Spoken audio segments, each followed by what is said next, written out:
안녕하세요. 오늘은 2025년 3월 16일 일요일입니다. 교과 나눔 시간에 오신 여러분들을 진심으로 환영합니다.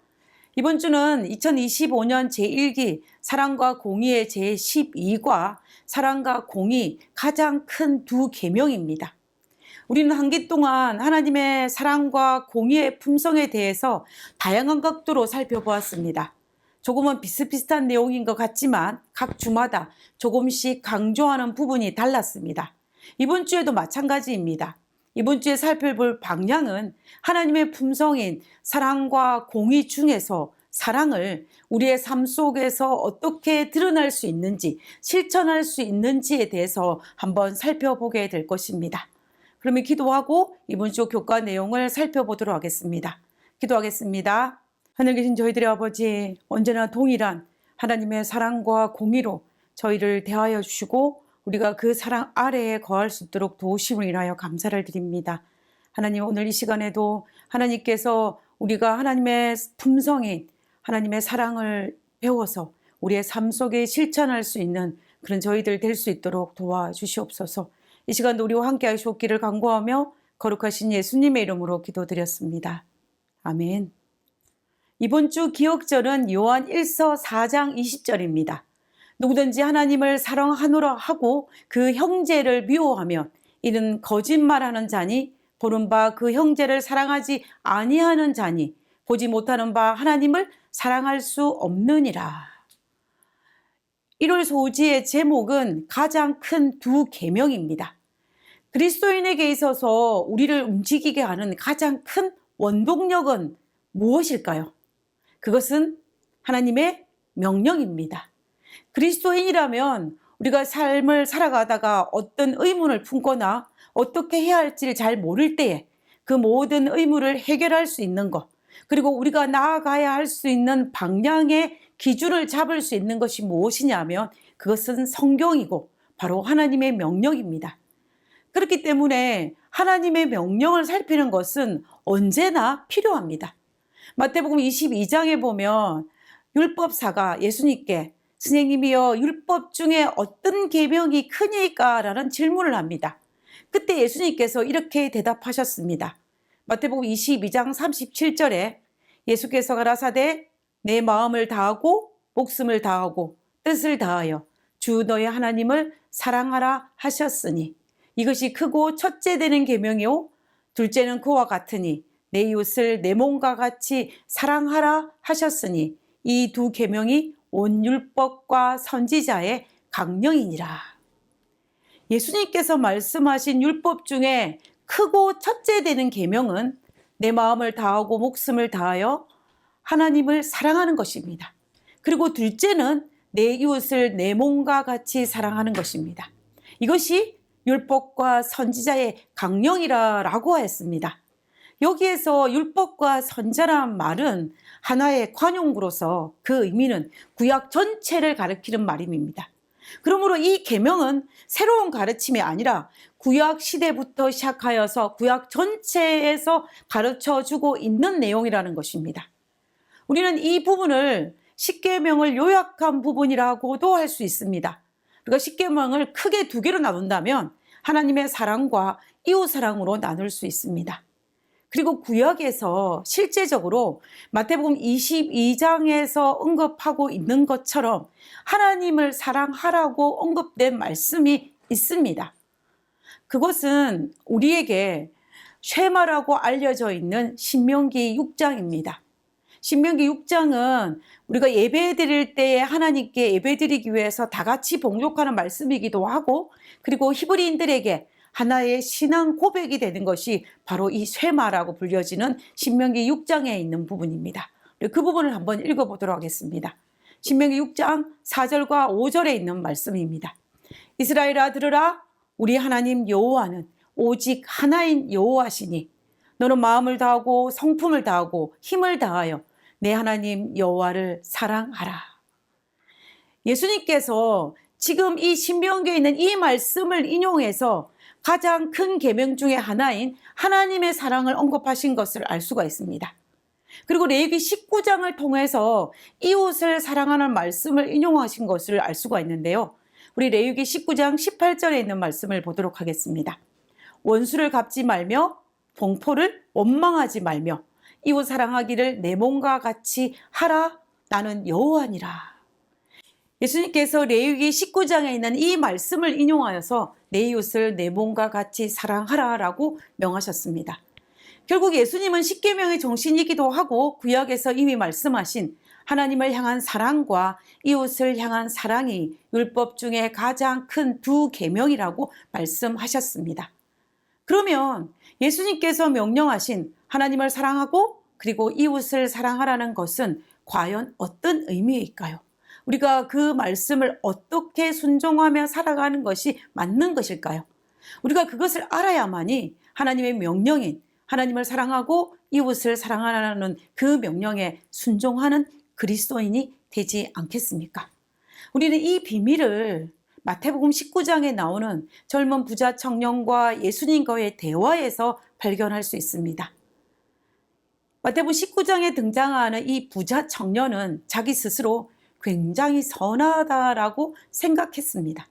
그래서 예수님께서 선한 것이 무엇인지를 묻는 부자 청년에게 십계명에서 이웃을 사랑하라는 것에 해당하는 5번째 계명부터 10번째 계명에 해당하는 것에 대해서 말씀하셨을 때에 부자 청년은 당당히 자신은 살인도 하지 않았고 간음도 하지 않았고 도적질도 하지 않았고 거짓 증거도 하지 않았다라고 했습니다. 그리고 부모를 공격하였고 이웃을 내 몸과 같이 사랑하였다라고 당당히 말을 할 수가 있었습니다. 아마도 이 청년은 자신의 고백처럼 주변의 많은 사람들에게 칭찬을 받을 정도로 성실한 청년이었던 것 같습니다. 그런데 그러면 왜 이 부자 청년은 예수님을 찾아와 마태복음 19장 16절에 있는 말씀처럼 어떤 사람이 주께 와서 가로되 선생님이여 내가 무슨 선한 일을 하여 영생을 얻으리까? 라고 질문을 했을까요? 부자 청년은 왜 이런 질문을 하였을까요? 부자 청년은 스스로 십계명에 기록된 구약에 기록된 명령들을 다 지키려고 노력을 했을 것입니다. 주변 일들을 통하여서도 아주 성실한 청년이라고 칭찬을 받았을 것입니다. 그리고 자신이 스스로 생각할 때도 그 말씀을 잘 지켰고 주변 이들도 인정을 해 주었는데 왜 이 청년은 예수님을 찾아와 이와 같은 질문을 하였을까요? 그것은 이 청년이 아무리 성경에 기록된 율법을 잘 지켰지만 그렇지만 알 수 없는 그 마음속에 공허감이 분명히 있었습니다. 겉으로는 거의 완벽한 그리스도인처럼 보였지만 그러나 홀로 있을 때에 자기 자신을 되돌아볼 때는 채워지지 않는 공허감이 그의 마음속에 있었던 것입니다. 영생에 대한 확신이 없었던 것입니다. 그래서 예수님을 찾아온 것입니다. 그래서 부자 청년이 다 지켰다라고 고백하면서 그가 예수님께 다시 질문합니다. 마태복음 19장 20절에 내가 이 모든 것을 다 지켰사오니 아직도 무엇이 부족하니까? 라고 질문합니다. 이 청년은 지금 자신이 무언가 부족하다라고 이야기하는 것입니다. 그래서 내가 무언가를 더 지켜야만이 이 부족을 채울 수 있습니까? 라고 한 질문입니다. 이 질문에 예수님께서 대답하셨습니다. 마태복음 19장 21절에 내가 온전하고자 할진대 가서 내 소유를 팔아 가난한 자들을 주라. 그리하면 하늘에서 보화가 내게 있으리라. 그리고 와서 나를 쫓으라 하시니 예수님은 이 청년의 마음을 꿰뚫어 보셨습니다. 예수님은 이 청년이 영생에 대한 갈급함도 있었고 그리고 이 청년이 굉장히 성실하다는 것을 아셨습니다. 그래서 예수님은 이 청년이 하나님의 품성인 공의와 사랑을 잘 소유한 정말 아름다운 그리스도인이 되기를 갈망하셨습니다. 그래서 예수님께서 이 청년에게 부족한 것을 말씀하셨습니다. 그것이 내 소유를 팔아 가난한 자들에게 주라는 것입니다. 왜 이 말씀을 하셨을까요? 이 말의 의미가 무엇일까요? 우리는 이것을 크게 두 가지로 요약할 수 있을 것 같습니다. 첫 번째는 율법의 진정한 의미를 알려주기 위해서입니다. 부자 청년은 율법을 문자적으로 이해했고 율법을 문자적으로 지켰습니다. 간음하지도 않았고 살인하지도 않았고 도적질하지도 않는 어떤 행위적인 것으로만 이해했고 지켰다라는 것입니다. 그렇지만 예수님은 그 행위 이면에 그 마음에 집중하셨던 것입니다. 그것은 바로 무엇이었냐면 하나님의 품성인 이웃에 대한 사랑이었습니다. 그래서 내 소유를 팔아 너의 사랑한 이웃에게, 가난한 자들에게 이 모든 것들을 나누어 주라라고 명하신 것입니다. 하나님께서 연약한 자를 향한 긍휼히 여기는 마음을 가진 것처럼 너도 가난한 자를 향한 긍휼히 여기는 마음을 가지라라는 것입니다. 모든 율법의 완성은 사랑입니다. 사랑이 밑바탕 되지 않는 율법은 완성될 수 없습니다. 그래서 하나님께서는, 예수님은 이 부자 청년에게 사랑의 밑바탕 위에 그 모든 율법을 지키라라고 하셨던 것입니다. 자, 그 다음에 두 번째는요, 우선순위의 문제입니다. 부자 청년에게는 약점이 있었습니다. 그 약점은 재물과 명예에 대한 욕심이었습니다. 부자 청년이 하나님을 사랑하였다는 것에는 의심할 여지가 없습니다. 예수님도 그의 마음속에 하나님을 향한 믿음과 사랑이 있는 것을 보셨습니다. 그러나 이 부자 청년의 마음속에는 또 다른 마음이 있었는데 그 마음이 뭐냐면 재물에 대한 갈망과 그리고 세상 명예에 대한 갈망이 있음을 보셨습니다. 만약에 이 재물에 대한 갈망과 명예에 대한 갈망을 그대로 내버려 둔다면, 지금 끊어내지 아니한다면 이 부자 청년은 조금 시간이 지나면 그의 마음을 완전히 장악하게 될 것을 아셨습니다. 그리고 마침내 하나님을 향한 사랑 대신에 재물과 세상적인 명예로 가득 찰 것을 염려하셨습니다. 그래서 이 부자 청년에게는 고통스럽지만 엄격하고 가혹하게 들릴지 모르지만, 그러나 예수님은 이 부자 청년을 사랑하였기 때문에 이 부자 청년에게 그 같은 요구를 한 것입니다. 그러나 부자 청년은 예수님의 이 요구를 듣고 그가 고백하기를, 마태복음 19장 22절에 그 청년이 재물이 많음으로 이 말씀을 듣고 근심하여 가니라 라고 했습니다.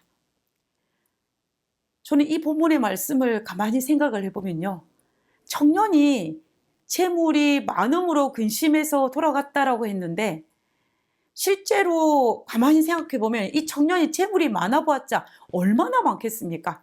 하늘 보화만큼 절대로 많지 않을 것입니다. 예수님께서 분명히 약속하시기를 내 소유를 팔아 가난한 자들에게 주면 하늘의 보화가 내게 있다라고 말씀하셨습니다. 그러므로 이 청년이 생각하기에 자신이 가진 재물이 하늘의 보화보다 더 소중하게 생각한 것입니다. 그래서 근심하고 물러간 것입니다.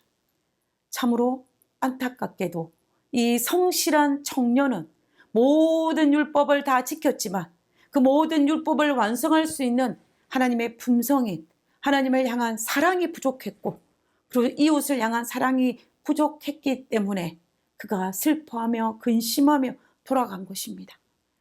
결국 이 부자 청년은 율법을 다 지키지 않았다라고 결론 지을 수 있습니다. 우리가 앞에서 살펴본 것처럼 마태복음 22장에서 율법사가 선생님이여 율법 중에 어느 계명이 크니까? 라는 질문을 예수님께서 어떻게 대답하셨습니까? 마태복음 22장 37절과 40절에 예수께서 가라사대 내 마음을 다하고 목숨을 다하고 뜻을 다하여 주 너희 하나님을 사랑하라 하셨으니 이것이 크고 첫째 되는 계명이요 둘째는 그와 같으니 내 이웃을 내 몸과 같이 사랑하라 하셨으니 이 두 계명이 온 율법과 선지자의 강령이니라 라고 하였습니다. 부자 청년은 하나님을 사랑하고 이웃을 사랑하는 명령을 지키지 않은 것과 같습니다. 이 본문의 말씀을 보면 다 지켰다고 당당하게 말했지만 그러나 결국 지키지 않은 것입니다. 왜냐하면 부자 청년은 이 사랑을 실천하기 위해서 어떤 희생도 치르지 않았기 때문입니다. 그 희생은 자기 소유를 팔아서 가난한 자들에게 나누어 주는 것이었습니다. 그러나 이 부자 청년은 그런 희생을 원하지 않았습니다. 그렇기 때문에 그의 사랑은 온전하다 할 수가 없고 그가 온전히 율법을 준수하였다라고 말할 수 없는 것입니다. 예수님은 공의와 사랑을 온전히 성취하셨습니다. 그 장소가 어디였냐면은 예수님의 십자가 위였습니다. 그분의 희생을 통해서 우리를 향한 예수님의 사랑과 공의를 그대로 드러내셨습니다. 그러나 근심하고 가는 이 부자 청년은 실패했던 것입니다. 우리의 모습 속에 이 부자 청년의 모습이 없었으면 좋겠습니다. 그렇지만 이거는 결코 쉬운 일이 아닙니다. 그러나 그것을 가능케 할 수 있는 비결을 예수님께서는 우리에게 알려주었습니다. 이어지는 성경에서 우리가 어떻게 이 부자 청년처럼 되지 않고 율법을 온전히 지킬 수 있을 것인지에 대한 그 비결을 말씀하셨습니다. 마태복음 19장 26절에 있는 말씀입니다. 예수께서 저희를 보시며 가라사대 사람으로는 할 수 없으되 하나님으로서는 할 수 있느니라. 무슨 의미입니까? 하나님께 맡기면 가능하다는 것입니다. 나의 힘으로 하는 것이 아니라 내게 능력 주시는 하나님께 맡기면 가능하다는 것입니다. 우리가 이번 기 교과를 통하여 배울 수 있는 가장 큰 수학은 하나님의 품성인 사랑과 공의마저도 우리의 힘으로는 절대 이룰 수 없지만 우리가 하나님 안에 거할 때에 보혜사 성령님께 의뢰할 때에는 가능하다는 것입니다. 그러므로 오늘 하루도 나의 모습 속에 하나님의 품성이 사랑이 드러나도록 성령 하나님께 구하며 성령 하나님과 동행하는 하루가 되면 우리는 오늘 하루도 실패하는 하루가 아니라 승리하는 하루가로 만들 수 있을 것입니다. 우리 모두 승리하는 하루 되시기를 간절히 바라면서 기도하고 우리 일요일 교과 내용을 마치도록 하겠습니다. 기도하겠습니다. 제게 꼭 필요한 말씀을 주셔서 감사합니다. 저는 연약해서 때때로 세상 사물의 마음을 빼앗길 때가 있습니다. 존귀한 예수님의 사랑을 세상 어떤 것과 바꾸지 않도록 저의 마음을 지켜주시고 하나님의 뜻을 순종하는 믿음을 주옵소서. 하늘에 계신 저희들의 아버지, 우리의 힘으로 할 수 없음을 아버지 앞에 고백합니다.